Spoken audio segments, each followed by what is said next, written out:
Olá, amigo dos cavalos. Aqui é Rafael de Francisco. Seja muito bem-vindo ao Desenvolvimento a Galope. Hoje eu vim conversar com vocês um pouco sobre psicologia equina, né?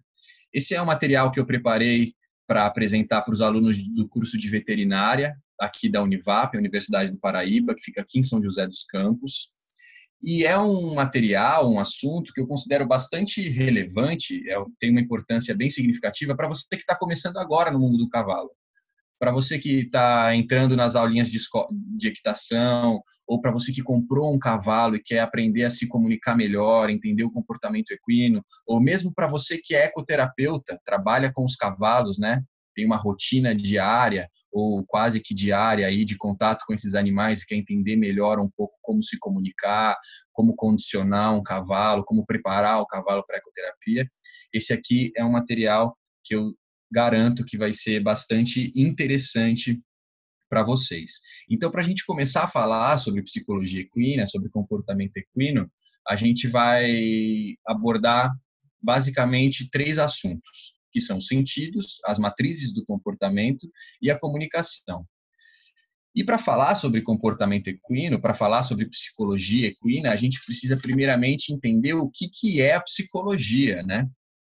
Então, a palavra psicologia é uma palavra de origem grega. Psico vem da palavra psique, que em grego significa alma, e logia vem também de uma palavra grega que é logos, que significa estudo ou conhecimento.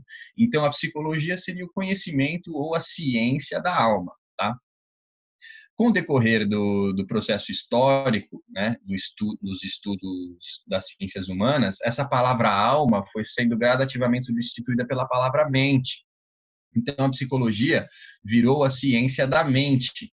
E o que é objeto de estudos dessa ciência psicologia? O que a psicologia busca conhecer, né? Então, a ciência psicológica busca entender os funcionamentos, as funções mentais, né? Como pensamento, como a memória, como as emoções, os sentimentos, o inconsciente, o consciente, tudo isso são aquilo que os psicólogos buscam conhecer, tudo bem? E um desses objetos de estudo, um dos mais famosos objetos desses objetos de estudos da psicologia é justamente o comportamento. Aqui hoje a gente vai falar sobre o comportamento equino, o comportamento dos cavalos. E qual que é a importância de conhecer o comportamento dos cavalos? Por que que isso é relevante? Isso é muito importante para a gente entender o porquê do cavalo fazer as coisas que faz. Por que que em determinada situação ou exposto a determinado estímulo, estando em determinado ambiente, o cavalo age da forma como ele age, né? É também muito importante a gente entender sobre comportamento equino para poder se comunicar melhor com o cavalo, para poder prever comportamentos do cavalo. Tudo isso é muito importante para quem lida, né, diariamente, seja você aluno de equitação, ou seja você treinador de cavalos, seja você um ecoterapeuta que lida aí com o cavalo durante a terapia, esse é um conteúdo que vai ajudar bastante. Então, agora que a gente entendeu o que é psicologia, para a gente poder começar a falar especificamente do cavalo, a gente precisa saber como o cavalo percebe o mundo, certo?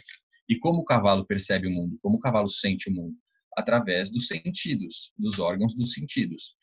Os sentidos dos cavalos são exatamente os mesmos que os nossos, né? Então, o cavalo dispõe de 5 sentidos: paladar, olfato, tato, audição e visão. Nós, seres humanos, damos muita ênfase, né, aos sentidos do tato, da audição e da visão. Talvez a nossa visão seja o sentido mais aguçado e um dos sentidos que a gente mais utiliza, né, no dia a dia. Porém, a gente também tem os 5 sentidos, assim como os cavalos. E para começar falando, então, dos sentidos, eu optei por falar do paladar e do olfato primeiramente, justamente porque são os sentidos que, para nós, são menos, vamos colocar como menos percebidos ou menos valorizados. E na relação com o cavalo, a gente tende a agir da mesma forma. Então, no treinamento, a gente usa muito tato, usa muita audição, usa muita visão para se comunicar com o cavalo, né? A gente fala que para guiar o cavalo enquanto estamos montando, por exemplo, a gente tem que olhar para onde a gente quer que o cavalo vá, né? O tato é a mesma coisa, a gente está em constante contato com o cavalo, a audição também. Mas então, começando sobre o paladar, é muito importante a gente saber que o cavalo tem esse sentido muito aguçado. O cavalo é capaz de perceber cheiros que nós não somos capazes de perceber, né? E isso é utilizado pelo cavalo tanto para comunicação quanto para reconhecimento do ambiente onde ele está. Então, o cavalo identifica outro indivíduo, né, através do cheiro. Então, ele sabe se um cavalo é do grupo dele, da manada dele, que nós vamos ver mais adiante o que é a manada.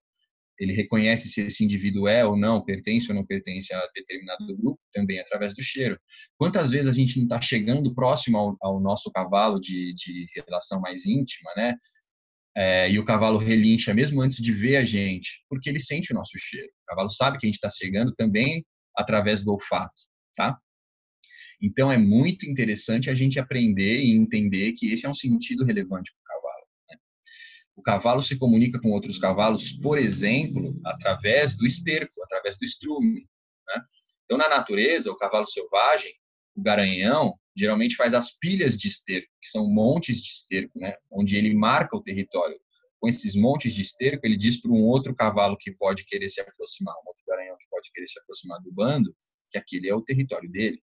E nessa pilha de esterco, esse garanhão que vai cheirar e vai saber quem que fez aquele cocô naquele lugar, ele vai saber se é um macho saudável, se não é um macho saudável, ou se for o cocô, o estrume de uma fêmea, se é uma fêmea em período reprodutivo ou não. Então, é muito importante o cavalo usar esse sentido para se comunicar e se relacionar com os outros cavalos, ok? Uma curiosidade bacana sobre o olfato, né? Quem já viu o cavalo sorrindo? Aqui embaixo a gente tem a imagem, ó, do cavalo sorrindo, né? Isso, na verdade, não é um sorriso. Isso é o reflexo de Fleming, que o cavalo faz esse movimento com os lábios, né, ou com o lábio superior para cima, justamente para refinar sua capacidade de sentir os odores, né? Então, a fêmea, quando está no período reprodutivo, quando está no cio, exala alguns tipos de cheiro que o garanhão percebe e ele faz justamente esse movimento aqui com a boca, né, com o lábio superior, para poder sentir melhor, né, para poder usar o sentido do olfato de forma mais aguçada. Agora, falando sobre o paladar, a gente sabe que o cavalo é um animal muito seletivo, né, com comida. Alguns mais que os outros, mas no geral são bastante seletivos. E eles tendem a preferir alimentos salgados ou doces, tá?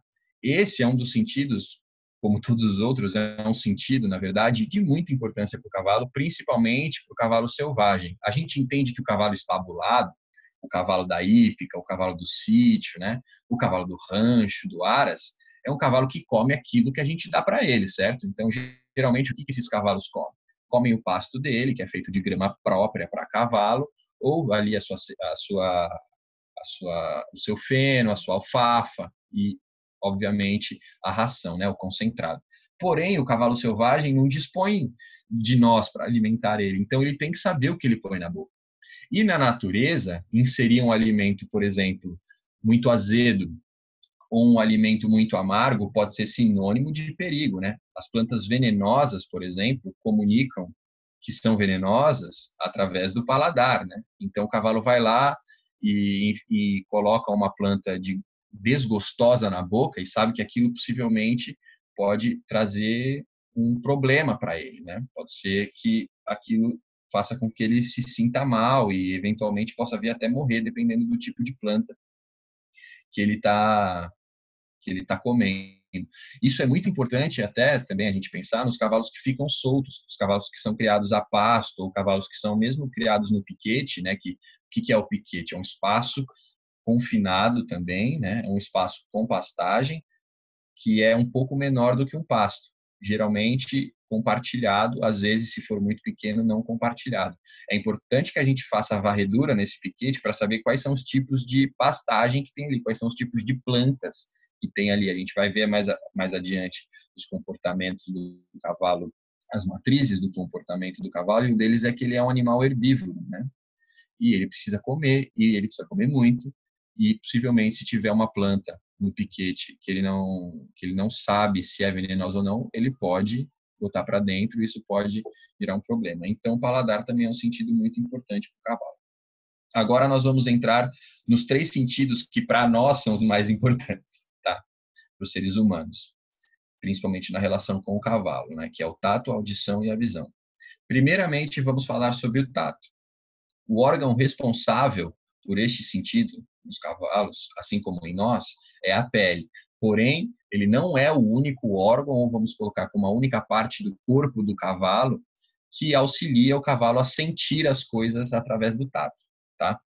Então, existe uma máxima no meio do cavalo, né? Uma história, né? Que uma crença de que o cavalo é capaz de perceber uma mosca pousando no seu corpo, seja em qual parte do corpo for, mesmo com um condutor aí de 70, 80 quilos, né, um equitador de peso significativo no seu dorso e durante a chuva, durante uma tempestade. Tamanha é a sensibilidade desse animal, né? A gente sabe que a pele do cavalo é realmente muito sensível, né? Para quem já lidou com potros, por exemplo, qualquer toque na pele dele, ou mesmo o cavalo que tem pouca relação com os seres humanos, qualquer toque nosso na pele dele é sentido, né? Independente do lugar do corpo que a gente está tocando. Dependendo do lugar do corpo, é ainda mais sensível se for um ponto de muita vulnerabilidade para o cavalo.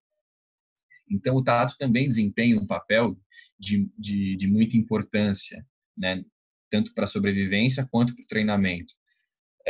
No treinamento do cavalo doméstico, a gente está o tempo inteiro usando o tato a nosso favor, né? Seja através do cabresto, né? Que é a peça que vai no rosto do cavalo, no focinho do cavalo, para se comunicar, seja através do nosso corpo, né? Controlando o ritmo e a postura do nosso corpo, aonde a gente toca o cavalo com o nosso corpo, também é muito importante, e tudo isso o cavalo consegue entender e perceber graças também ao tato, né? Eu vou destacar é, é, outras duas partes do corpo do cavalo que eu considero fundamentais para o sentido do tato. A primeira delas é o casco. Tá? O casco é a única parte do cavalo que está em constante contato com o solo.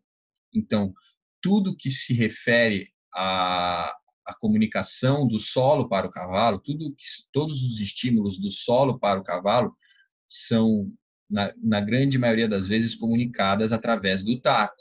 Então, com o casco, o cavalo sabe se o piso que ele está é macio, se o piso que ele está é duro, se é um piso instável, se é um piso estável. Então, por que que muitas vezes, colocando agora uma situação hipotética, mas um exemplo que é bem comum no meio do cavalo, por que que muitas vezes o cavalo tem medo de subir no trailer ou no caminhão? Mesmo que tendo facilidade para se aproximar do trailer ou do caminhão, né? A gente vê que tem alguns cavalos que chegam perto de carro, caminhão, sem problema algum. Mas a primeira vez que eles tocam com a mão no trailer, o que que eles sentem? Instabilidade, porque a rampa ela se move um pouco quando o cavalo sobe, né? O cavalo tem um peso significativo e ao tocar na rampa com a mão, aquele piso dá uma balançada e o cavalo se sente vulnerável, porque ele fala: poxa, eu estou pisando num lugar que está balançando, isso aqui é perigoso. Então, a gente tem que entender que o casco tem uma função muito importante na sensibilidade desse animal, no sentido do tato desse animal, tá? O cavalo tem que sentir o lugar que ele está pisando também para se sentir seguro. A outra parte do corpo do cavalo que eu queria destacar, que é muito importante para esse animal, são as treliças. Para quem não sabe o que são as treliças são o bigodinho do cavalo, são aqueles pelos que saem da ponta do focinho do animal. Aquilo se chama treliça, o bigode do cavalo. Vários outros mamíferos também apresentam, né, esse tipo de pelo. Os gatos têm, os cachorros têm. Né? E qual que é a utilidade disso? A gente vai ver logo em seguida aqui, no sentido da visão, que o cavalo tem pontos cegos no seu corpo, pontos que ele não enxerga, tá? Então, um desses pontos cegos é justamente logo à frente do seu rosto, logo à frente do seu focinho. Aquilo que está diretamente à frente do rosto do cavalo aqui, ele não enxerga. Essas treliças têm justamente a função de sensor de aproximação. Então, com esses bigodinhos, o cavalo sabe a distância que o focinho dele está de um objeto. Cortar esses pelos pode significar em expor o cavalo a situações de risco, porque se ele não sabe onde o focinho dele está, pode ser que em algum momento ele queira se movimentar e acabe batendo o rosto, batendo o chanfro, que é essa parte do do focinho do cavalo mais próximo às narinas, ou a testa, ou mesmo o ganacho, que são as bochechas, ou a boca. Isso pode machucar o cavalo, levar ele a se expor a um risco, né? Então é muito importante entender a funcionalidade das treliças, né? Ela sente também vibrações vindas do ar, então o cavalo sabe em que sentido o vento está se movimentando através das treliças, enfim. É uma parte bastante relevante para o sentido do tato também do corpo do cavalo, tá bom? Agora, indo para a audição do cavalo, um aspecto que é muito interessante, muitas pessoas notam, né? É a movimentação das orelhas do cavalo. A gente sabe que o cavalo se comunica através do corpo. A gente vai ver isso logo adiante também. E as orelhas é sempre uma das primeiras coisas que a gente aprende a ler, né? A gente sabe que quando o cavalo murcha as orelhas para trás ou deita as orelhas para trás junto à cabeça, significa que ele está irritado, significa que ele está demonstrando agressividade, que pode vir algo pior aí, né? Algo de ruim, né? Uma mordida, uma manotada, ou até mesmo um coice. Então, a gente sabe que o cavalo tem uma capacidade de movimentação das orelhas muito interessante, né? Existem vários grupos musculares, existe um grupo muscular para cada orelha, o que faz com que o cavalo possa movimentá-las em sentidos independentes, inclusive, né? Ele tem um movimento, um ângulo de movimentação bastante abrangente, então ele consegue virar cada orelha aí cerca de 180 graus, né?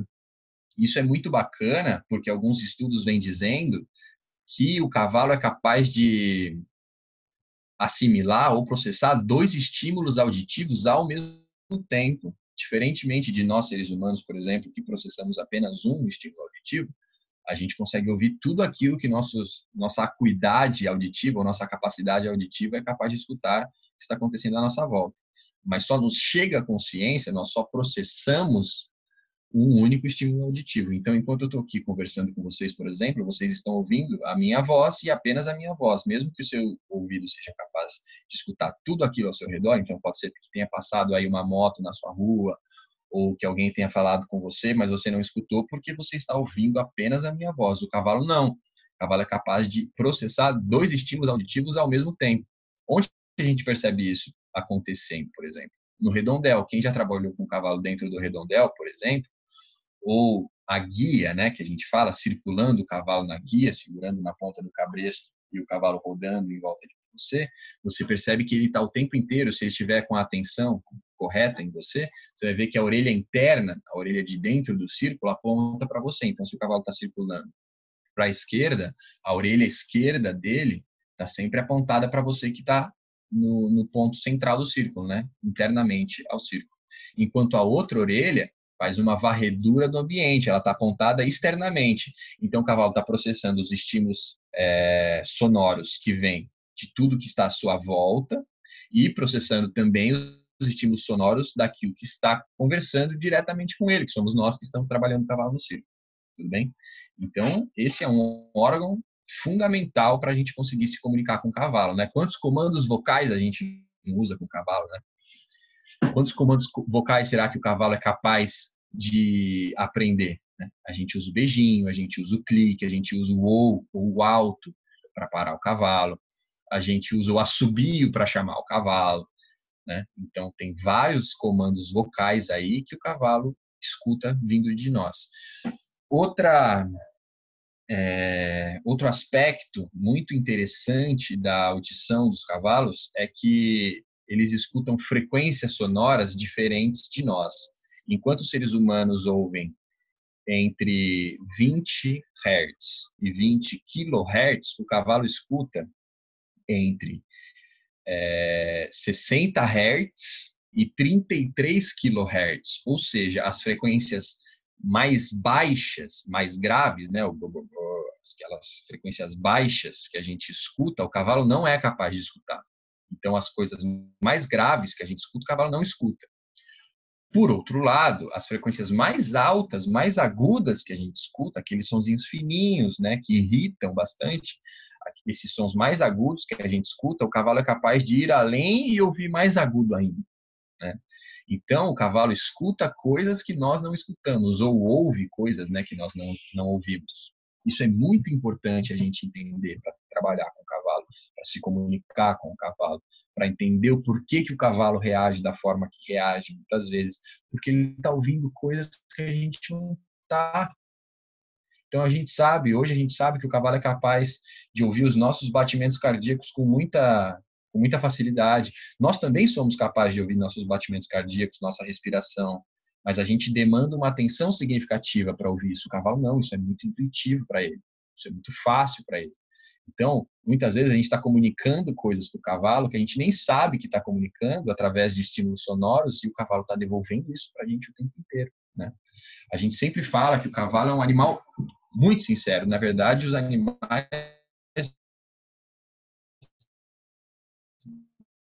de forma geral são sinceros, né? A nossa a gente processo de desenvolvimento de habilidades e capacidades com, para os seres humanos, que o cavalo dá um feedback certeiro, ele dá um feedback instantâneo e verdadeiro. Então, se você fala que você não está, o cavalo vai dizer exatamente por que você não está, porque ele está ouvindo seu batimento cardíaco acelerado. Então, como que você está tranquilo com o batimento cardíaco acelerado, né? Ou com a respiração acelerada, ofegante, o que indica que você está ansioso, né? Isso é muito interessante da gente saber e começar a perceber na nossa relação com o cavalo. Por fim, né, falando sobre a visão, o quinto sentido, eu vou começar destacando uma característica do globo ocular, né, dos animais de forma geral, né, do reino animal de forma geral. Existem duas células muito importantes nos nossos olhos, que são cones e bastonetes. O que são os cones e o que são os bastonetes? Os cones são as células responsáveis pela penetes, são as células responsáveis pela percepção da luminosidade, pela percepção da luz. Então, em nós, seres humanos, a gente sabe que a gente tem três padrões de cones, né? Três tipos de células de cones, que são os receptores da luz verde, da luz azul e da luz vermelha. Todas as outras cores que a gente enxerga, o laranja, o amarelo, o rosa, são combinações, né, dentre esses três receptores de cor que a gente tem nos olhos. O cavalo, por outro lado, não tem esses três receptores de cor. Eles têm apenas dois receptores de cor. Então,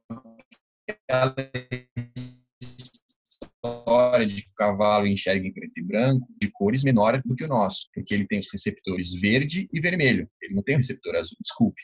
Ele tem os receptores azul e vermelho. Ele não tem o receptor verde.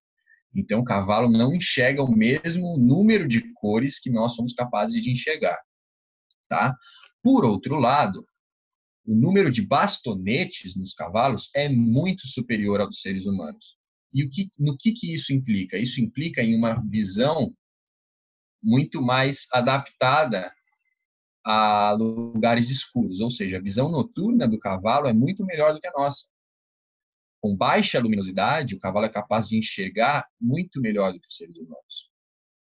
Então, durante a noite, o cavalo consegue ter percepção também de alguns estímulos visuais que a gente não é capaz de perceber, né? Os bastonetes são as células responsáveis por enxergar a variedade de tons de cinza, né? Então, tudo que vai do branco ao preto, o branco seria a luz, a máxima quantidade de luz, vamos colocar assim, e o preto é a ausência de luz total, né? Toda essa gama de cinza que existe entre eles, ou seja, toda a luminosidade capaz de perceber, é muito, muito grande pelo cavalo. Um aspecto também que é interessante a gente saber sobre a visão, a capacidade visual do cavalo, é que a adaptação à diferença de luminosidade no cavalo é mais lenta do que a nossa. Então, quando nós levamos o cavalo de um ambiente escuro para um ambiente claro, ou de um ambiente claro para um ambiente escuro, o tempo que ele leva para se adaptar a essa diferença de luminosidade é maior do que o nosso. Os seres humanos tendem a ter uma adaptação à luminosidade mais rápida, né? A diferença de luminosidade mais rápida.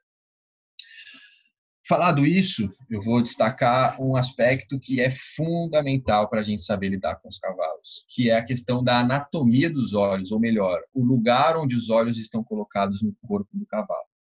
Assim como a grande maioria das presas, o cavalo tem os olhos colocados na lateral da cabeça. Então, aqui nas imagens que dá para ver o cavalo com o rosto de frente, né? Eu vou virar a escultura aqui de frente para vocês. Vocês vão ver que o olho está na lateral do rosto, ó. Olhem só que interessante. Se eu virar o cavalo aqui de perfil, essa escultura de perfil, vocês vão ver que vocês conseguem ver o olho inteiro do cavalo. Percebe? Ó, o olho inteiro vem do cavalo de perfil. Por quê? Porque os olhos do cavalo estão colocados na lateral da cabeça. Essa é uma condição anatômica da maioria das presas. Os animais que são predados por outros, né? Os animais que são comidos por outros, a gente vai ver também adiante a questão da psicologia do predado, tem, na maioria dos casos, os olhos na lateral da cabeça. E por quê? Ou melhor, no que isso implica? Isso implica numa capacidade da visão monocular do cavalo muito grande. A visão monocular é a visão com apenas um dos olhos.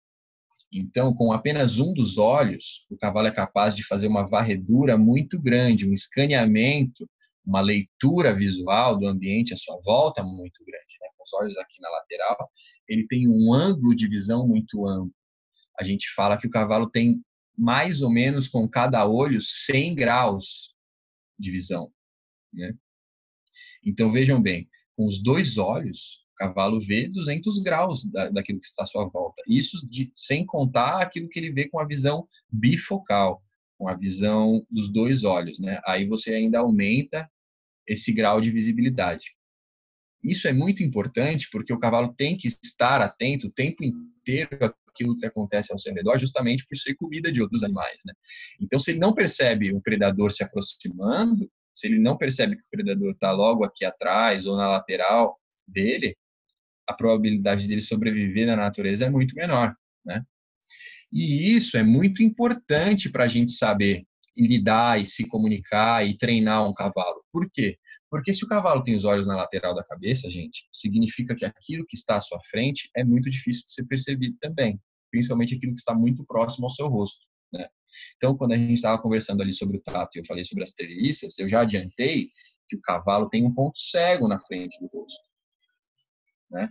Principalmente na região muito próxima. Então, quantas vezes aqui, para vocês que já têm um contato mais íntimo, mais próximo, né, ou mais rotineiro com o cavalo, quantas vezes já não aconteceu de você ir se aproximar do cavalo, tocar ele no rosto e ver que ele reage assim, vai para trás ou levanta a cabeça, porque ele não viu que você estava com a mão lá, né? Ele se assustou porque, poxa, da onde chegou essa mão que eu não vi?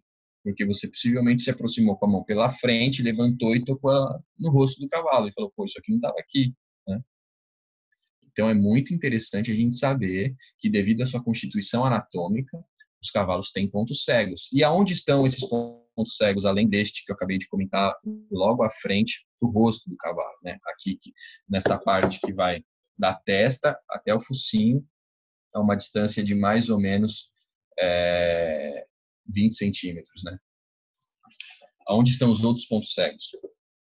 Bom, se o cavalo está alinhado, aqui eu tenho essa outra escultura, eu vou aproximar um pouquinho aqui da câmera para vocês poderem ver. Ó. Essa é uma escultura de um cavalo reto, ele está alinhado. O que isso significa?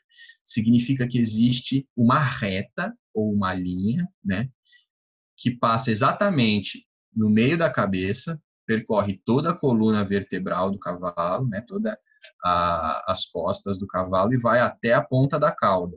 Isso significa que o cavalo está alinhado, está reto. Quando o cavalo está dessa forma, gente, ele tem um ponto cego de todo o seu corpo. Ele consegue perceber tudo que está à sua volta, né, por conta dessa condição anatômica que a gente falou dos olhos, do posicionamento dos olhos, porém o seu corpo está invisível. Ele não vê principalmente a parte de trás. Então, por que a gente fala nunca se aproxime do cavalo por trás? Porque possivelmente ele não está te vendo. A não ser que você mostre para ele que você está se aproximando por ali, né? Possivelmente ele não vai te ver. Tudo bem? Então, esse ponto cego do cavalo é uma vulnerabilidade dele. E se você se aproximar muito e ele perceber que você está ali de repente, ele pode levar um susto. E se ele estiver contido, possivelmente a reação dele vai ser dar um coice. Então, o cavalo que está amarrado, não viu a pessoa se aproximando por trás, ele sabe que ele não pode fugir. Adiante, a gente vai ver que o cavalo é um animal essencialmente de fuga. Ele não pode fugir, o que ele vai optar? Por dar um coice. Né? Poxa, você não estava aqui, assustei. E aí vai um pé. Tudo bem? Para finalizar esse assunto da visão do cavalo, falar aqui brevemente sobre a visão bifocal, a visão com os dois olhos, diferentemente de nós que temos os olhos na frente, né, do rosto, como a maioria dos predadores, porque precisamos calcular muito bem a distância, né, para poder caçar.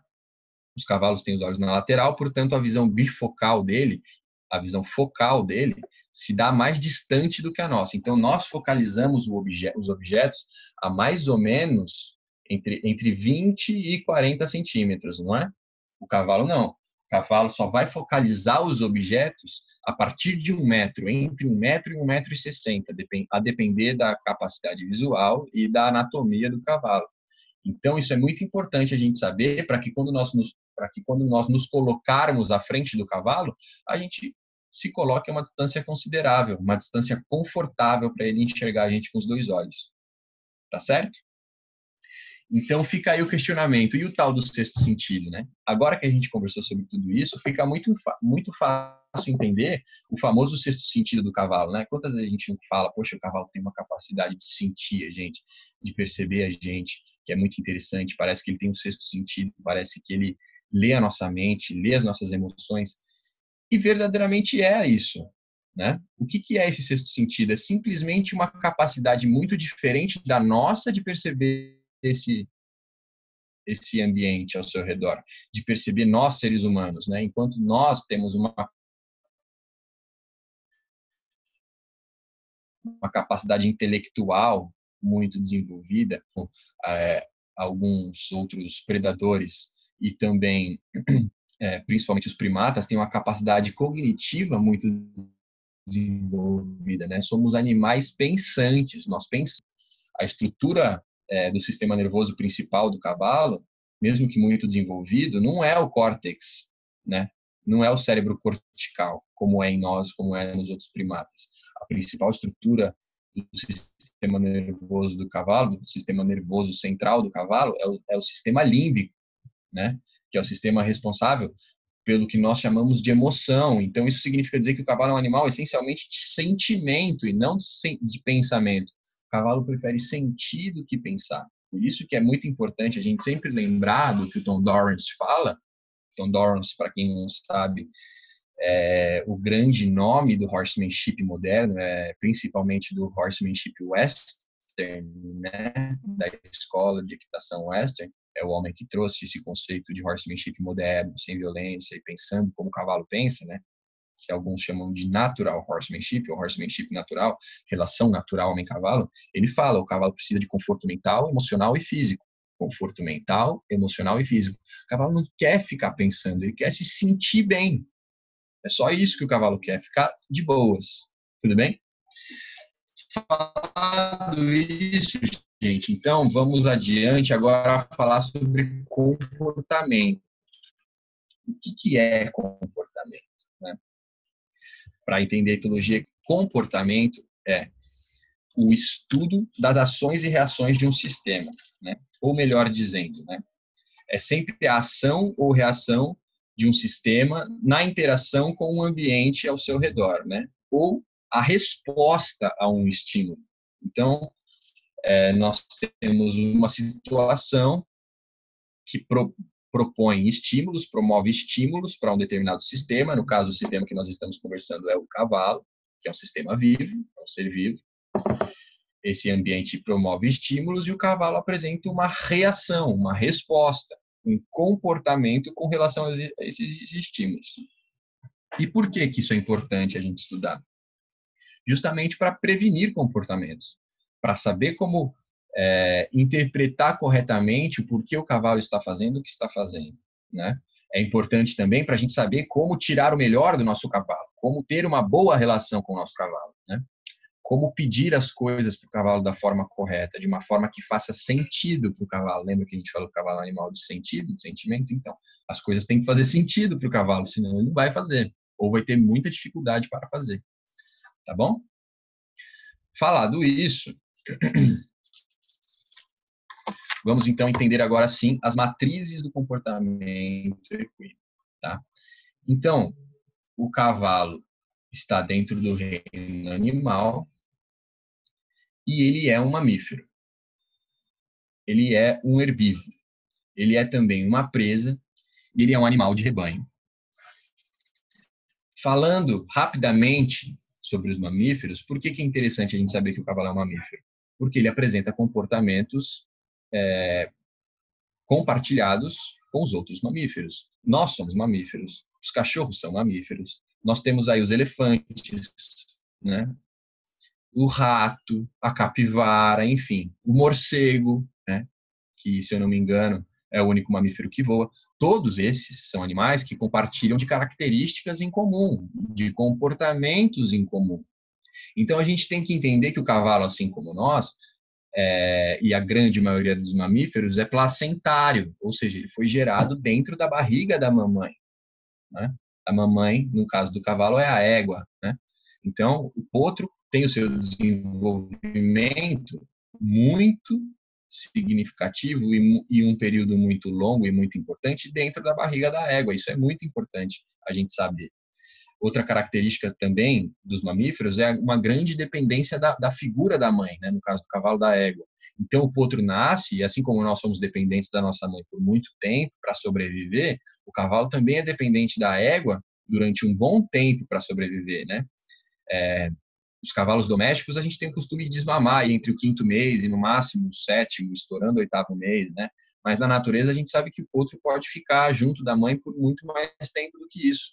Então, isso é uma característica que a gente tem que saber e tem que entender, né?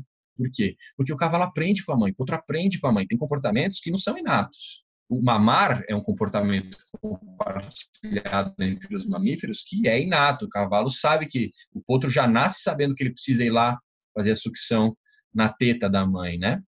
Mas tem outros comportamentos que ele vai aprender com a mãe. Então, outra característica que eu falei dos mamíferos, que eu já falei agora anteriormente, quando a gente estava conversando sobre sentidos, é o córtex muito desenvolvido, o cérebro cortical muito desenvolvido. Isso significa que os mamíferos têm uma capacidade cognitiva maior com relação, principalmente aos répteis, né, aos anfíbios e aos peixes, né? Os pássaros também têm uma capacidade cognitiva interessante, mas os mamíferos, principalmente, né, são animais inteligentes, animais capazes de solucionar problemas de certo nível de complexidade interessante, né? Todas essas são as características que a gente tem que saber. Outra característica, outra matriz do comportamento do cavalo é que o cavalo é um animal herbívoro. E o que isso implica, ou no que isso implica? Isso significa que o cavalo é um animal que come plantas. Ele não come alimentos de origem animal. Pelo menos não os cavalos selvagens, né? Vai saber o que a gente dá para os cavalos na ração, né, gente? Mas o cavalo selvagem, não. O cavalo selvagem não come nada de origem animal. Isso é muito importante a gente saber, porque o cavalo, devido à sua constituição anatômica, sua fisiologia, ele tem necessidades em função de ser herbívoro. Diferentemente das vacas, por exemplo, ou das cabras, que são animais ruminantes, então com um volume não tão grande de alimento inserido, eles conseguem tirar um proveito maior das propriedades. O cavalo precisa ingerir um grande volume de pastagem. Então o cavalo come, porque o que acontece é que as plantas têm uma carga nutritiva, um valor nutritivo, não tão grande quanto os alimentos de origem animal. Então, se o cavalo não é ruminante, ele sabe que ele vai precisar pastar durante muito tempo para poder suprir suas necessidades nutricionais. E o que isso implica? Isso implica que o cavalo é um animal que passa grande parte do seu dia comendo. Então, a gente precisa saber que para alimentar o cavalo, a gente vai ter que alimentar o cavalo o dia inteiro. O cavalo precisa ter alimento disponível o dia inteiro, porque senão a gente está comprometendo as suas características naturais, né, de alimentação. Outro aspecto importante, né, que é característica também dos herbívoros, é que o cavalo na natureza esgota as pastagens. Então eles vão para uma região, e comem todo o alimento disponível, toda a grama disponível, né, ali. E no que isso implica? Implica que o cavalo precisa migrar para um outro lugar. E o que é migrar? É se mover do lugar que ele está e ir para um outro lugar melhor, com condições melhores de alimentação e nutrição e enfim, né, hidratação. E isso significa que o cavalo é um animal essencialmente de movimento, né? A gente vê o cavalo come e anda, come e anda. Daqui a pouco ele volta, come no mesmo lugar. Daqui a pouco ele volta, come no mesmo lugar. Mas ele está constantemente em movimento. A partir do momento que aquele grupo de cavalos esgotou a pastagem desse lugar, o que eles têm que fazer? Tem que ir para outro. Então eles vão se movem por longos e longos períodos de tempo, né? Tá bom? Então esse é outro aspecto importante para a gente saber na hora de se relacionar com o cavalo. Agora, entrando nas duas características do comportamento equino que eu considero as mais importantes para nós treinarmos o cavalo, tudo bem? Que é o comportamento das presas e o comportamento dos animais de rebanho. Falando primeiramente da presa, como eu falei anteriormente, o cavalo é um animal que é comida dos outros, né? O cavalo foge de predadores, né? Então, diferentemente de outras presas, como a gente pode ver aqui na imagem, né? Aqui a gente tem, se não me engano, esse é o cabrito montés, né? O alce, o veado, a girafa, o boi mesmo, né? Aqui acredito que isso seja um bovino. Todos eles têm o quê, ó, gente? Armas. Ó, estão vendo aqui que o alce tem a galhada, né?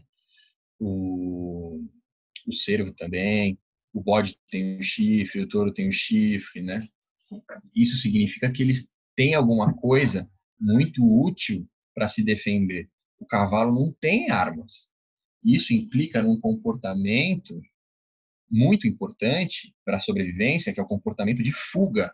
O cavalo é um animal essencialmente de fugir do predador. Por isso que o cavalo é tão rápido e tão resistente, porque ele sabe que ele precisa correr muito rápido durante um bom tempo e uma distância muito grande para sobreviver, né?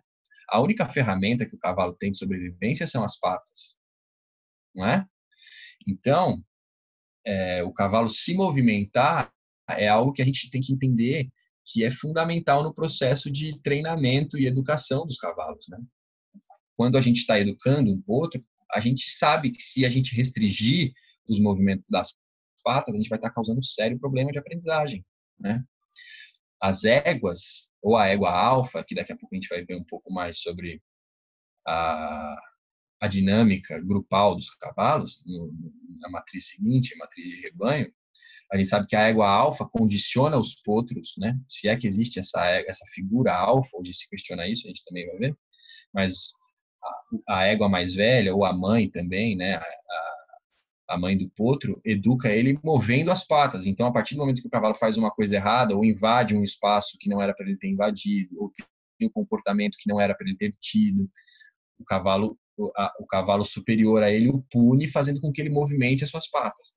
Então, a gente controla a mente do cavalo através das patas, né? Fazendo o cavalo se movimentar, alterar o sentido do movimento, né? O Clinton Anderson fala que a gente precisa criar um movimento, alterar o sentido do movimento e parar o movimento, inibir o movimento. Se a gente fizer essas três coisas, a gente controla a mente do cavalo, porque é assim que o cavalo foi sendo selecionado ao longo aí dos seus milhões de anos de sobrevivência aqui nesse mundo. Tá bom? Fazendo mais um comentário ainda sobre o comportamento de presa, então, se o cavalo não pode fugir, qual vai ser a próxima estratégia a ser adotada, né? Se o cavalo é um animal essencialmente de fuga e ele não pode fugir, ele vai optar pelo confronto, pelo contato físico. É muito interessante a gente reparar quando a gente está indo pegar um cavalo, por exemplo, no piquete, é um cavalo que tem dificuldade para ser pego, que ainda não foi treinado corretamente para ser pego. O que acontece muitas vezes? O cavalo sai correndo e aí, às vezes, ele está lá longe, já está super distante de nós, correndo. O que ele faz? Ele dá um coice. Aí você fala, pô, que cavalo tonto, né? Nem sabe que eu tô aqui super longe, a mais de 20 metros dele, às vezes, e ele deu um coice. Mas por que ele fez isso? Será que ele não sabe que você está longe? Será que ele não consegue te ver e que ele não percebeu que você está longe?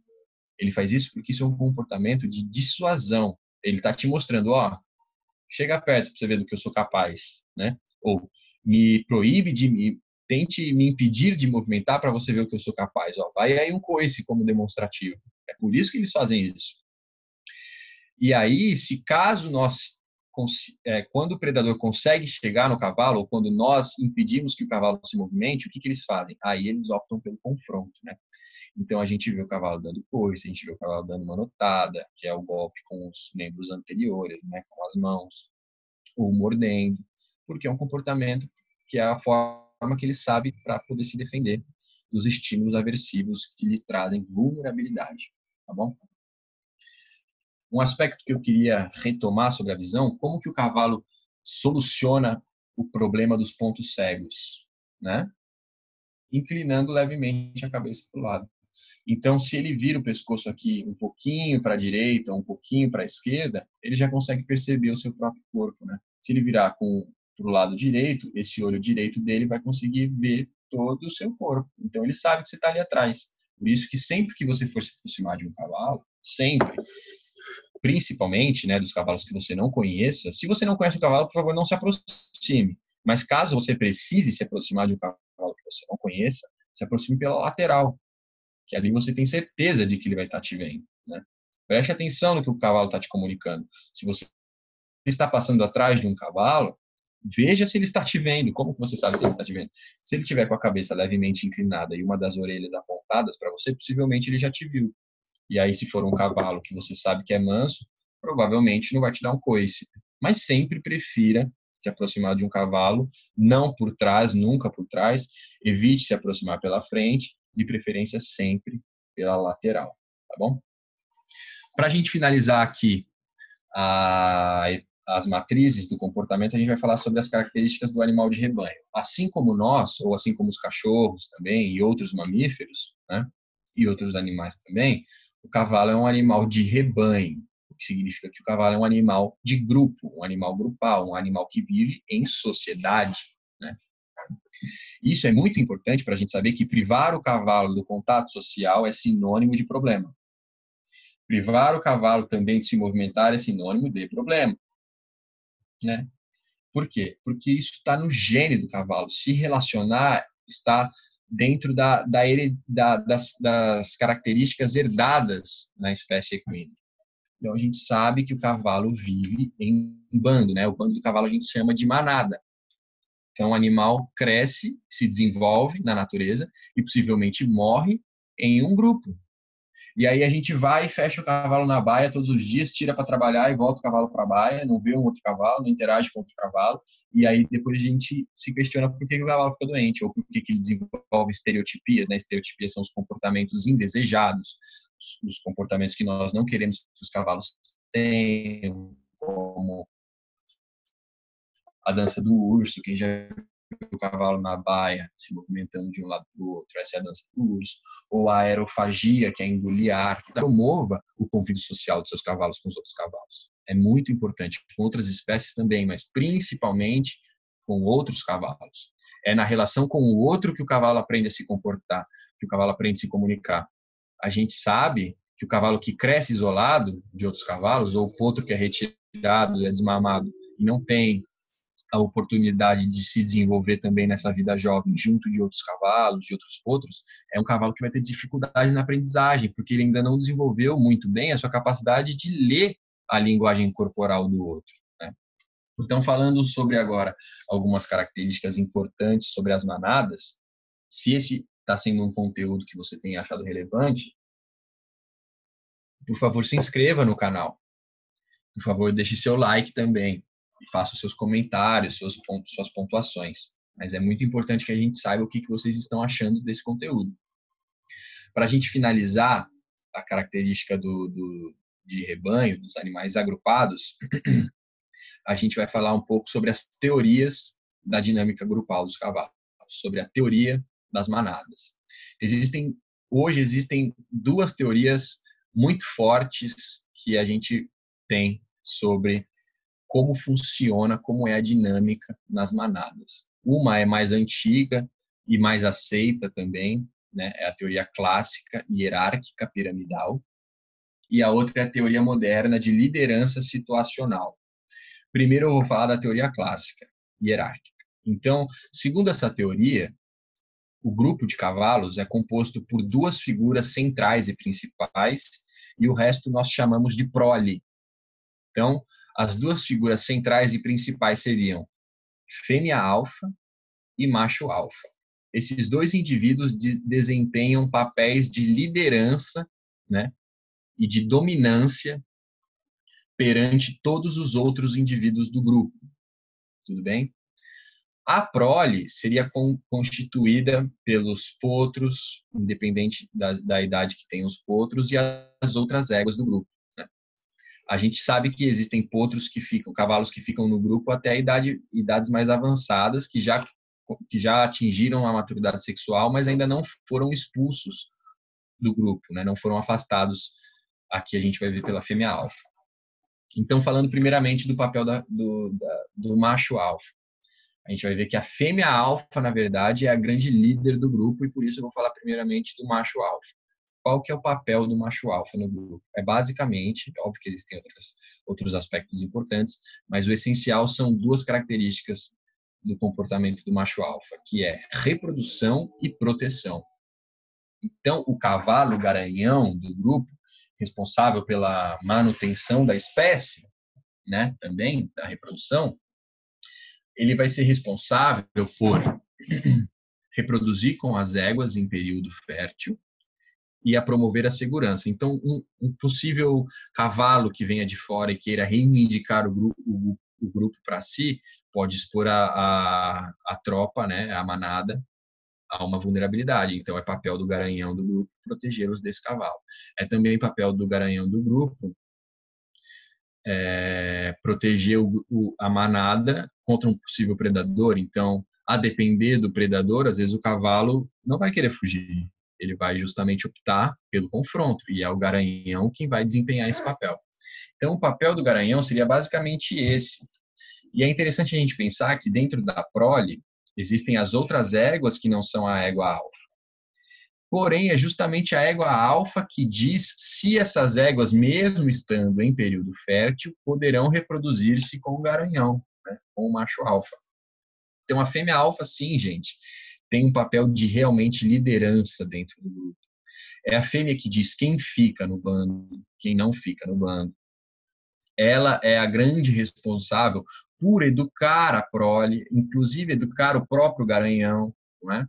Existe uma estratégia de criação de cavalos muito interessante dos gaúchos, né, do pessoal do cavalo crioulo, que é criar o garanhão solto junto com as éguas, né, principalmente no período de reprodução. E o mais legal ainda é que esses mesmos garanhões, quando se tem mais de um garanhão por criador, esses garanhões ficam juntos, soltos, todos eles juntos, durante a maior parte do ano. E aí, quando chega no período de reprodução, aqueles que vão reproduzir, né, os garanhões que vão reproduzir, são soltos aí com os grupos de égua, aí são separados, para que eles lidem com as éguas de forma mais natural, né? Então, a fêmea alfa vai falar para esse cavalo, não, aqui você não vai reproduzir agora, ou agora você pode reproduzir, agora você pode, né, montar nessa égua ou nessa própria égua alfa e gerar os seus descendentes. Então, a égua tem um papel assim central, segundo essa teoria hierárquica piramidal, né, no grupo. Ela que diz quando que os cavalos vão migrar para uma nova pastagem, ela que diria quando que os cavalos vão beber água, quando os cavalos vão voltar, sair do lugar onde eles vão beber água, enfim. Ela é a grande líder, né, do grupo. Tem o papel de educar e de mover a tropa. E também de excluir os cavalos que, por exemplo, chegam na maturidade sexual e querem reivindicar o direito de acasalar. Quando chega nesse ponto, a fêmea alfa manda os cavalos embora, os cavalos machos embora. É até interessante que eles formam grupos de machos solteiros, né, que a gente chama, né, pequenos grupos.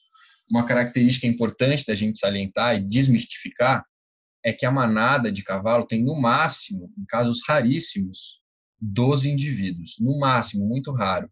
A gente vê aí a grande maioria dos grupos formados entre 4 e 6 indivíduos na manada, né? Que desmistifica aquela imagem que a gente tem hollywoodiana e bonita, inclusive, de ver os grandes grupos, né, de cavalos correndo, né, pelas pastagens, enfim. Tem os famosos cavalos selvagens norte-americanos, né, os Mustangs. A gente vê muitas imagens de centenas de cavalos correndo juntos.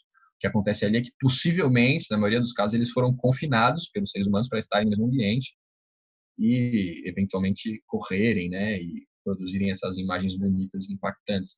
Mas não é o que acontece naturalmente, a não ser que seja uma situação de escassez de recurso, e aí eles se juntam onde tiver mais recursos, né?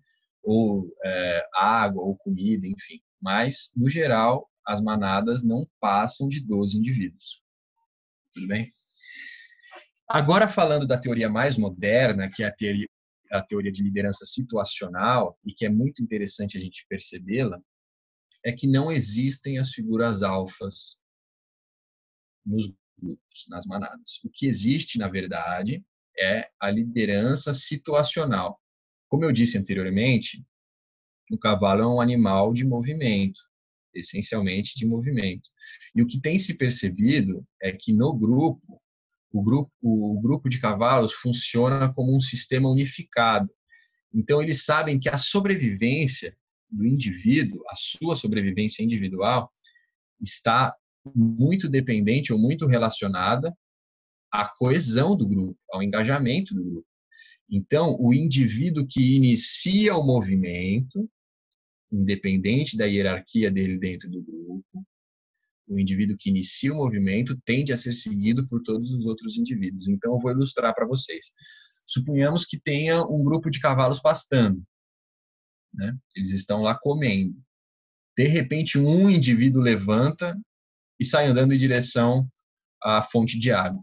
A tendência é de que todo o grupo vá andando até a fonte de água e vá beber água. Por quê? Porque eles sabem que aquele indivíduo depende da coesão do grupo e o próprio grupo também depende, de repente, desse indivíduo, né? Então, todos eles preferem suprir as necessidades individuais de um indivíduo ao mesmo tempo. Fez sentido? Outra situação. Isso a gente vê claramente, né? Quantas vezes a gente não vê na hípica um cavalo que sai correndo e todos os outros começam a correr também, né? Um indivíduo que se agita mais no piquete ou mesmo dentro da baia e todos os outros começam a se agitar, ou um cavalo relincha e vários outros cavalos relincham, porque energia é uma coisa contagiante e o cavalo é muito sensível à variação de energia do ambiente. Então, se a gente tem, por exemplo, quantas vezes num passeio, né, a gente não está ao passo e de repente passa um cavalo em velocidade mais alta e os outros cavalos querem acompanhar ele, porque eles entendem o movimento como sinônimo de vulnerabilidade, ainda mais um movimento muito intenso. E quando um indivíduo anda, a tendência é de que os outros sigam. Então, esse conceito de liderança situacional faz bastante sentido, até para nós que trabalhamos com com cavalos domésticos, desculpe. A gente sabe que um indivíduo que começa o movimento, um cavalo que começa o movimento, tende a ser seguido pelos outros, né? Então aí iria mais ou menos por terra a questão da figura da fêmea alfa e do macho alfa. O que realmente sabemos e acontece é que dentro do grupo existe apenas um cavalo macho garanhão apto ou que é permitido a reproduzir, né? Os outros cavalos machos não têm essa permissão, apenas um. Muito bem. Indo adiante agora, a gente vai falar sobre o senso de autopreservação do cavalo.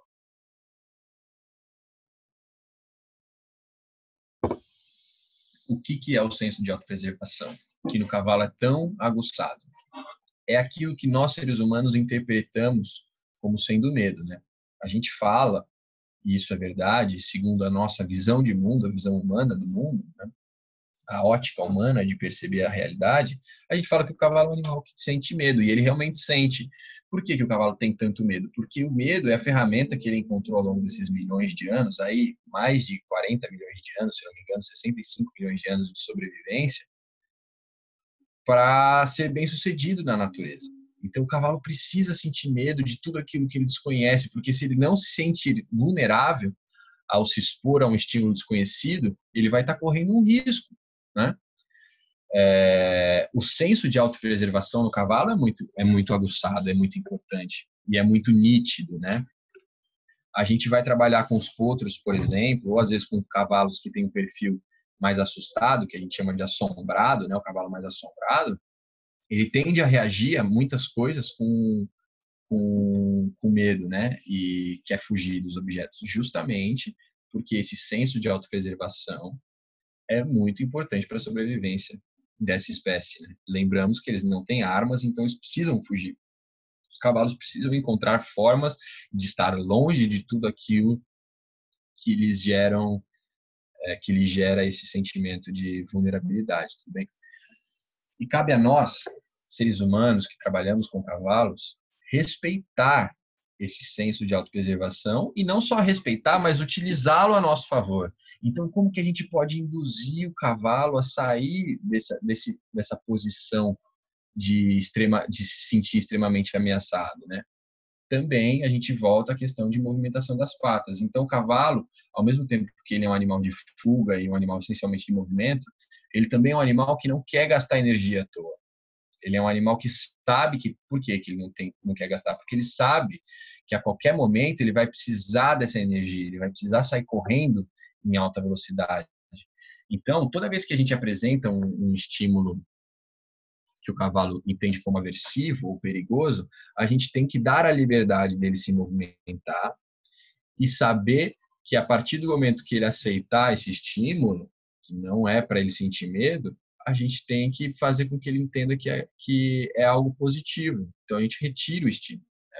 A gente mostra para ele que aquilo não vai atacá-lo, não vai prejudicá-lo. Muito pelo contrário, muitas vezes aquilo pode ser algo positivo para ele, né?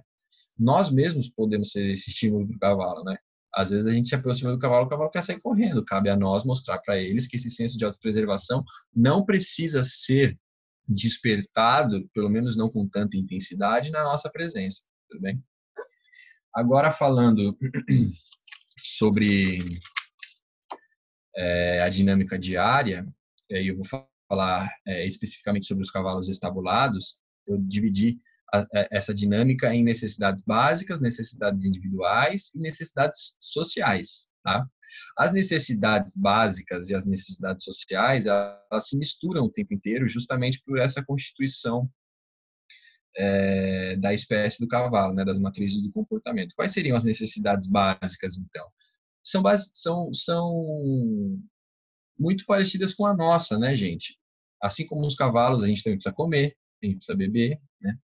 E a gente precisa dormir, descansar. O cavalo, como eu comentei, passa grande parte do seu dia em cerca de uma média, vamos colocar assim como uma média de 16 horas por dia, pastando, ingerindo seu alimento. Então, o que ele faz nas outras horas? Ele bebe, né? O cavalo precisa ter uma fonte de água fresca e limpa, de fácil acesso, disponível para o tempo que ele quiser, né? E ele precisa descansar. Então, nessas 8 horas que sobram, se a gente for considerar essas 16 horas como o tempo que o cavalo passa pastando, o cavalo vai procurar descansar e interagir com outros cavalos, suprir suas necessidades sociais, né? Aprender a se comunicar, aprender a respeitar o espaço do outro, trocar afagos, né? Então a gente vê os cavalos se coçando, né? É uma cena bem bacana de ver quando a gente percebe os cavalos se coçando, né? Um coçando o outro ao mesmo tempo. Isso é muito bacana, né?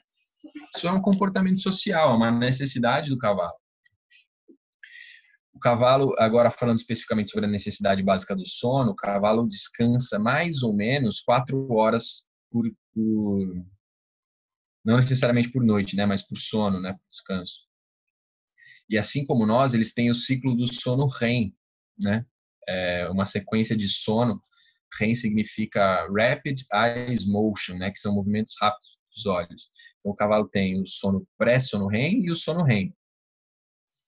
E a maior parte da necessidade de descansar do cavalo ele consegue suprir estando em pé. Porém, existe uma pequena fase do sono REM que o cavalo precisa deitar para conseguir descansar, né? E isso é muito interessante a gente perceber, porque quando o cavalo está muito vulnerável, se sente muito em risco, está num ambiente novo, por exemplo, você mudou o cavalo de centro de treinamento ou está numa viagem, a gente vai ver que às vezes o cavalo não deita para descansar, né? Ainda mais se ele não está acostumado com essa rotina de viagens. E aí você tem que entender que o cavalo está sendo privado de uma parte do ciclo do sono, que é a parte do ciclo do sono justamente que ele só consegue quando ele está deitado. Isso é muito bacana a gente saber também, porque o descanso, o sonho e o sono são partes fundamentais no aprendizado. A gente sabe hoje, né, os avanços na psicologia têm mostrado que o sono e o sonho desempenham um papel no armazenamento de informações muito importante. Então, tão importante quanto treinar o seu cavalo é descansar o seu cavalo, né? E as necessidades individuais seriam aquelas relacionadas ao momento que o cavalo sente algo de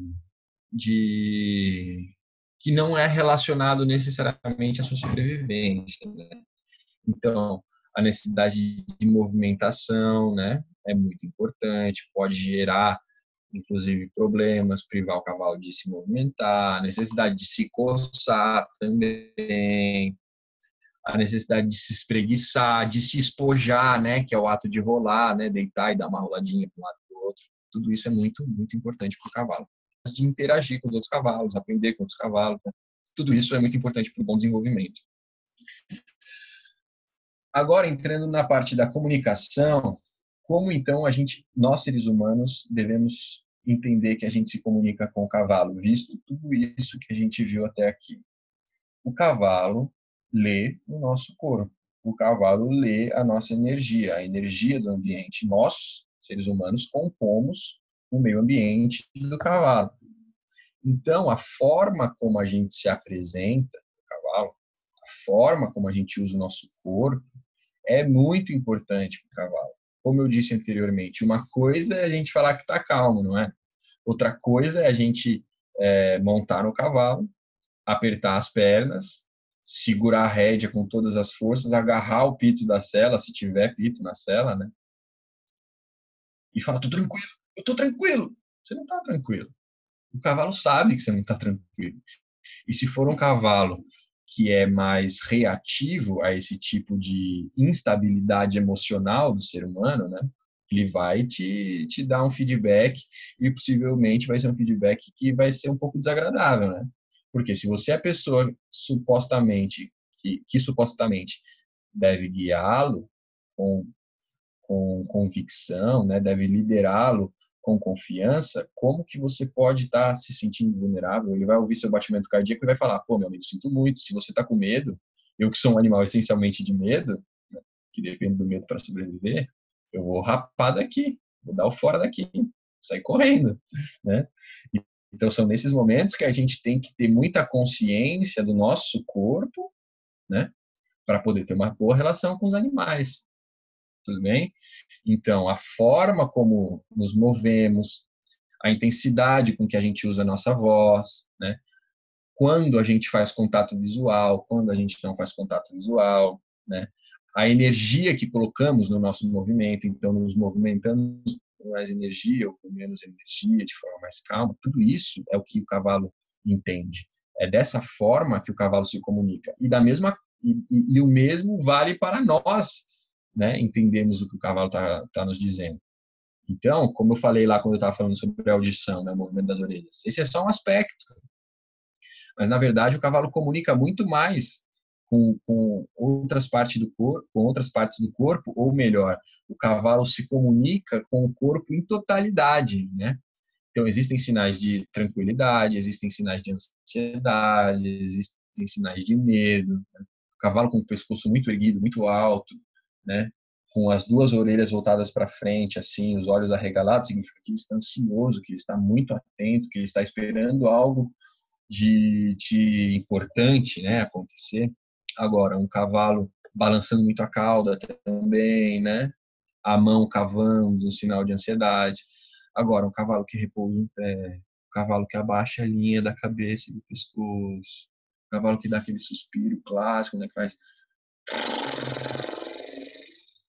que, né, adocica os olhos, como os californianos falam, né, o Eduardo Borba gosta de falar bastante, need to mellow the eye. Para quem não sabe, o Eduardo Borba é o grande nome do horsemanship nacional, né? O cara que trouxe esse conceito de horsemanship sem violência para o Brasil.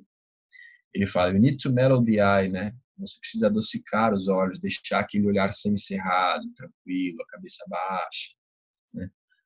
Uma pata apoiada. Tudo isso são sinais de relaxamento do cavalo. A mastigação, né? Muitos dizem que a mastigação é um sinal de relaxamento também, lamber os beiços, né? O lábio.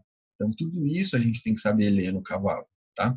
A gente se comunica com ele pelo nosso corpo e ele se comunica com nós através do corpo dele.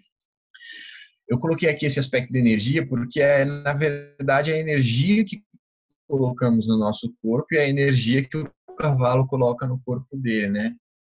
A energia é percebida pelo cavalo com muita facilidade, como eu comentei anteriormente, e outros cavalos começam a se movimentar, e outros cavalos começam a se movimentar, e assim a gente vai criando essa situação energética, essa sinergia, né, no meio ambiente. Então, se você está rodando seu cavalo na guia e você quer que ele trote, não adianta você pedir para ele trotar e não aumentar o seu nível de energia, ou se você está com o cavalo parado, né, os dois super tranquilos e relaxados. E se você não comunicar para ele com o seu corpo com um pouco mais de energia, que você quer que ele se movimente com mais energia também, vai existir uma incoerência na comunicação. Precisa ter sinergia, né? Precisa ter coerência, engajamento entre você e o indivíduo equino. Tudo bem? Agora falando sobre aprendizagem, para a gente poder encaminhar aqui para o final dessa videoaula. Como o cavalo aprende? A gente aqui vai pegar a teoria do comportamento, né?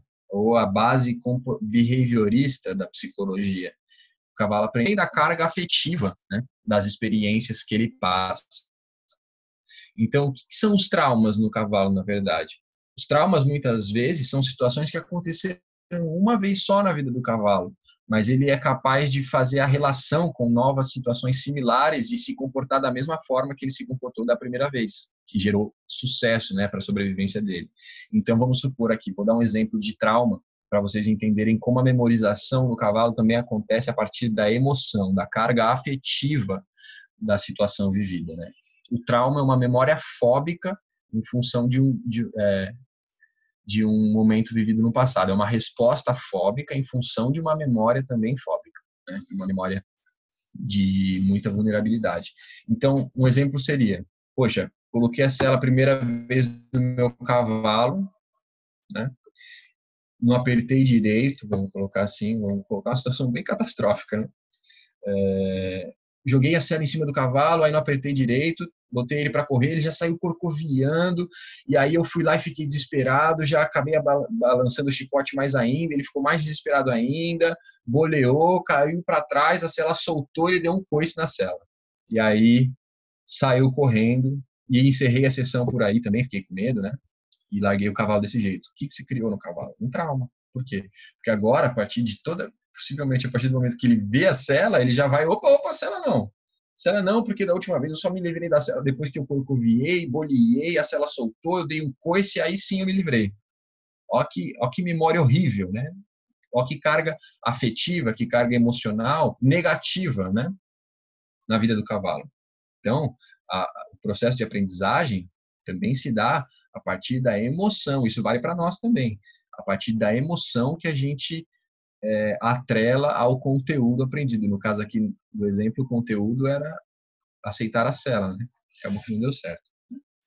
Mas a outra estratégia para o cavalo aprender é através da repetição. Então, nós propomos um exercício repetitivo para o cavalo. Então, como que a gente ensina, por exemplo, o cavalo a parar? A gente faz com que ele pare. Vocês vão ver logo adiante como a gente faz com que ele faça o que a gente quer que ele faça. Mas a gente pede para ele parar. E a partir do momento que ele para, a gente vai repetindo esse mesmo exercício. Então, para uma vez, para duas vezes, para três vezes, até que ele comece a entender que aquele comando que a gente está dando, ou aquilo que nós estamos comunicando para ele, significa parar. Né? E isso vai sendo internalizado pelo cavalo, tudo bem? Então, agora falando sobre o processo de condicionamento, tudo bem? Aqui a gente vai falar sobre o condicionamento operante, que é a apresentação de um estímulo, a manifestação do comportamento do cavalo e a consequência desse comportamento. O que nós fazemos depois que o cavalo faz aquilo que ele fez. Bem? Então, a gente entra aqui com os conceitos de... Desculpe. Com os conceitos de reforço positivo e reforço negativo e punição. Também punição positiva e punição negativa. A gente fala muito, o método mais tradicional, sem violência, no meio do cavalo, é o método da pressão e do alívio. O que seria essa pressão e alívio? Seria a apresentação de um estímulo e a retirada do mesmo estímulo. Como eu comentei anteriormente, tudo aquilo que o cavalo desconhece é um estímulo aversivo, é um estímulo negativo para o cavalo, é um estímulo que lhe traz vulnerabilidade, faz com que ele se sinta ameaçado. Então, a gente entende a pressão como um estímulo negativo, tudo bem? É algo do qual o cavalo quer se livrar, tá bom? Então, vou dar um exemplo. O encostar a perna esquerda no cavalo, no meio da costela do cavalo, né? Encostar a panturrilha. Isso vai ser, no início, um estímulo aversivo para o cavalo. Ele não quer que você fique ali encostando a panturrilha na costela dele. Ele se sente vulnerável. Quando o cavalo entender que ele deve se livrar desse estímulo, se movimentar para longe da sua panturrilha, ou seja, sair de lado, né? A gente empurra o cavalo aqui na costela dele com a nossa panturrilha, ele tem que se movimentar lateralmente, ó. Então, aqui está o cavalo, a gente colocou a panturrilha aqui, ele tem que se movimentar lateralmente, tudo bem? Ó, encostei a panturrilha, ele se movimenta lateralmente. Quando ele faz isso, aquilo que nós queremos que ele faça, ou, melhor ainda, quando ele está aprendendo, né? Quando ele se aproxima daquilo que nós desejamos, então vamos supor que eu encostei a perna aqui na costela dele, ele moveu esse pé direito para a esquerda aqui. Eu já dou o alívio. É a retirada do estímulo negativo. Então, o alívio é a retirada do estímulo aversivo. Aqui nós estamos falando sobre o reforço negativo. O reforço negativo é retirada do estímulo aversivo. Então, vou voltar, por exemplo. Estímulo. Encostar a perna na costela do cavalo. Comportamento do cavalo, qual que é? Se mover lateralmente. Reforço negativo, qual será? Retirada da minha perna, retirada do estímulo aversivo. Esse é o método mais tradicional de se ensinar o cavalo, né? Sem violência. Hoje, alguns têm percebido que, assim como os outros animais, o cavalo também aprende a partir do estímulo positivo, né? O que seria o estímulo positivo? É a inserção de algo após o comportamento que é tido pelo cavalo como muito bacana, muito importante, muito legal, muito gostoso, muito prazeroso. O reforço positivo é a adição de um estímulo prazeroso. O que pode ser prazeroso para o cavalo, por exemplo?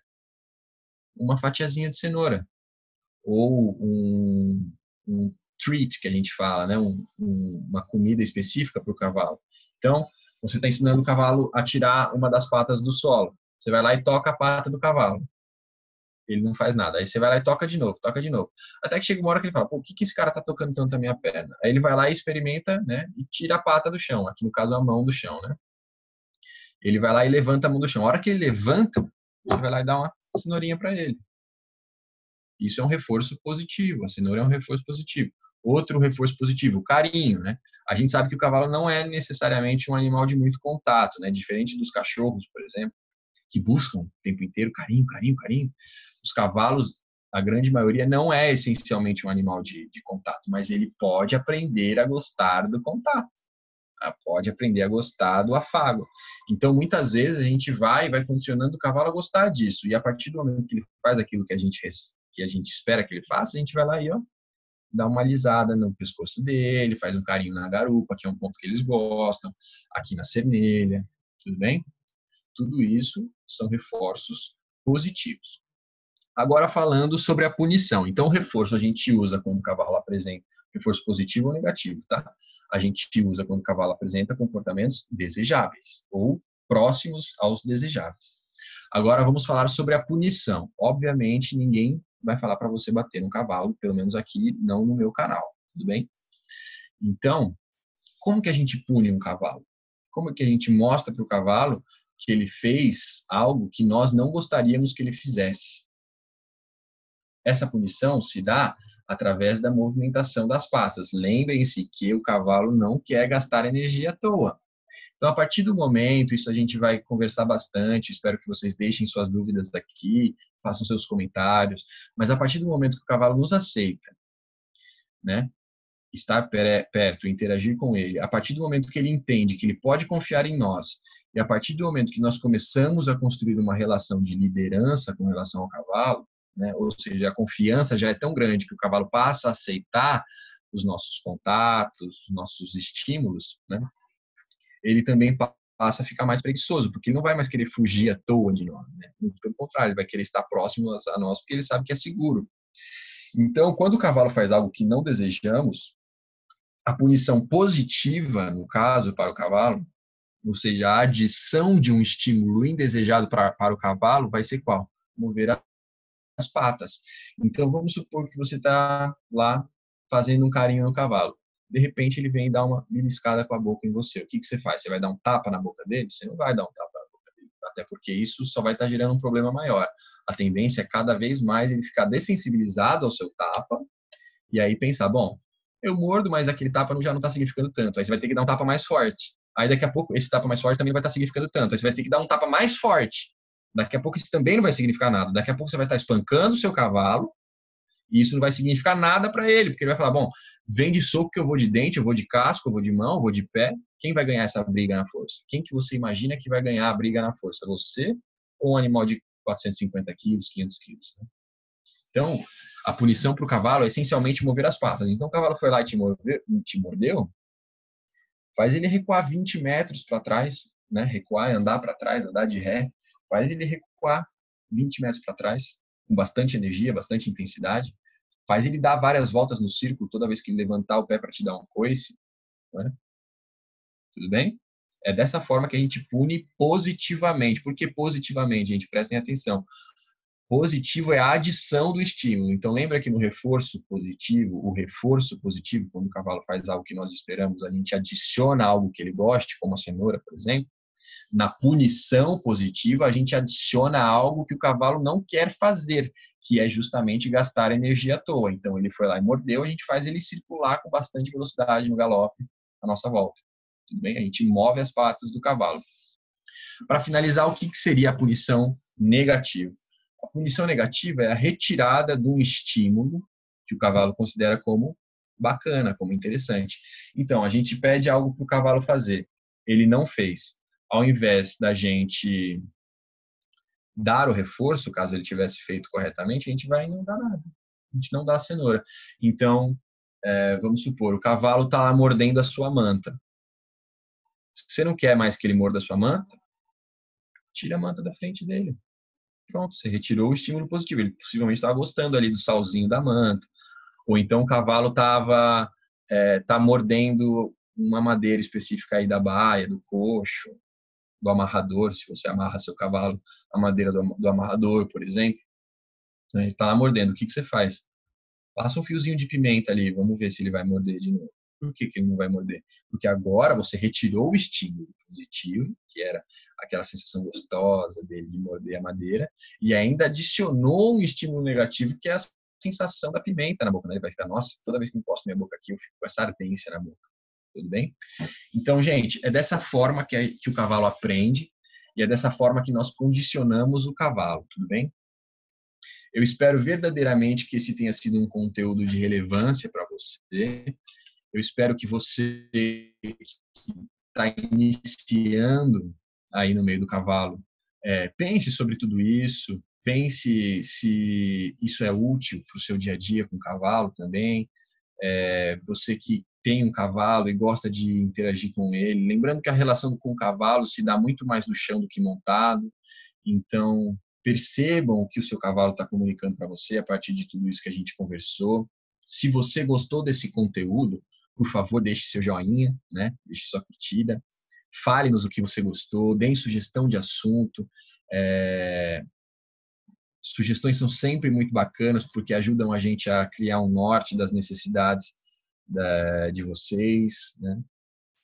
E, enfim, falem-nos das suas experiências também. E se você também não gostou, deixe aí seu descurtir, né? Seu joinha negativo. E para a gente também é muito importante saber o que a gente está errando. Se vocês têm sugestões aí, feedbacks construtivos, né? Para dar para a gente também é muito, muito importante. Fica aqui meu agradecimento a todos vocês. E eu vou encerrar com essa frase, com esse parágrafo, que valoriza muito a relação do homem-cavalo, né? Valoriza o horsemanship, que é o seguinte: o cavalo é um reduto do conhecimento clássico, do fazendo. É um dos poucos lugares na atualidade onde o conhecimento é necessariamente prático. Ele não é virtual, ele não é material, né? Ele é físico. Ele acontece na realidade física, tá? O cavalo proporciona um espaço de prática empírica e física do conhecimento e das competências, né? Então, a grande verdade é que de nada vai valer esse conhecimento todo que a gente conversou aqui hoje se você não for praticar com o cavalo, porque é o cavalo quem vai te dizer se você entendeu ou não, né? Toda essa teoria, ela só faz sentido quando você vê ela acontecendo. Quando você vê o cavalo acendendo o senso de autopreservação, entender, nossa, olha só, aquilo que o Rafael falou é verdade. Realmente, o cavalo tem um senso de autopreservação muito aguçado, né? Quando você se aproximar sem querer pela frente do cavalo, ou for tocar o rosto do cavalo sem mostrar para ele que você está chegando ali, e você perceber que ele reagiu, aí você vai entender, nossa, é verdadeiro mesmo aquele conteúdo que o Rafael falou sobre a visão do cavalo, né? Quando você perceber que as suas técnicas de condicionamento, né, com o seu cavalo tá surtindo efeito, quando a sua relação aí, você que é ecoterapeuta, quando você começar a perceber que o cavalo está começando a entender melhor o que você está pedindo para ele, né? Então, o cavalo é um reduto do conhecimento prático. Ele vai te dizer na prática se você sabe, né? O cavalo proporciona um espaço da prática empírica e física do conhecimento e das competências. Então, se você sabe esse conhecimento e você me fala, eu posso até acreditar. Se eu aplico uma prova teórica em vocês aí, ou se vocês preenchem um questionário, né? Não vai rolar isso, mas se vocês preenchem um questionário falando aí sobre os conhecimentos teóricos sobre o cavalo, pode ser que vocês acertem tudo. Mas e se não der certo no cavalo? Não é? É o cavalo quem diz realmente se você tem essas competências. É um campo todo de conhecimento armazenado no humano, no cavalo e na relação, no horsemanship. É essencialmente fora da rede, né, aqui da internet, é essencialmente fora dos livros e da sala de aula. Ele acontece na relação com o cavalo. Tudo bem? Então, gente, muito obrigado mais uma vez. Eu sou Rafael de Francesco, do Desenvolvimento a Galope. Um forte abraço.